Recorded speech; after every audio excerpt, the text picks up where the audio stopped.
Ahead of the midterm elections in the Philippines, activists have called for greater transparency on deals the country signs with China. Under President Rodrigo Duterte, Manila has established warmer ties with Beijing. Bueno Bernal looks at how concerns over the growing relationship may have an impact on the upcoming elections.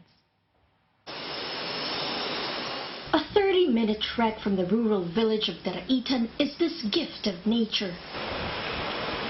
To get here, you'll pass by a portion of the river open to visitors each summer.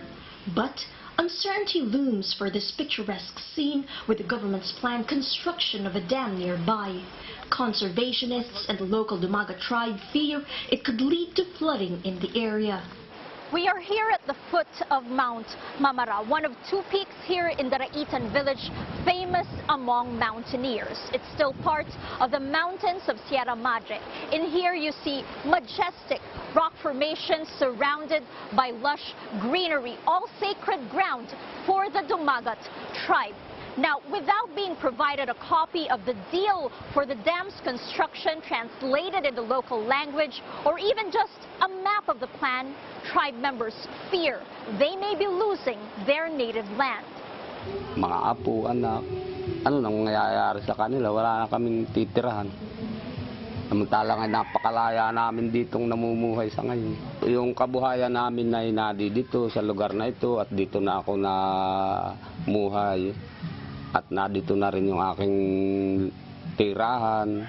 Malulubog po yung libingan namin dito at bababa po yung libingan namin. Dumaga tribe elders say they were neither consulted nor their consent secured for the dam's construction that will be done with money from China. Philippine officials explain the dam will help ease water supply problems in the eastern parts of Metro Manila and that it is a done deal with Beijing. A Philippine representative signed a loan agreement during Chinese President Xi Jinping's visit to Manila in November 2018.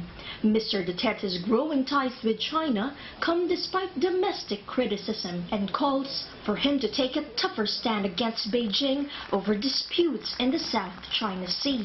In the face of concerns that China's Belt and Road program is a death trap for developing countries like the Philippines, allies of Mr. Duterte say the initiative is a necessary element in the world's trade system. The Belt and Road Initiative comes in to provide brick-and-mortar infrastructures without which international trade and investments cannot operate. But not everyone is convinced. Filipino families in the future would end up paying for a lot of these onerous debts and loans.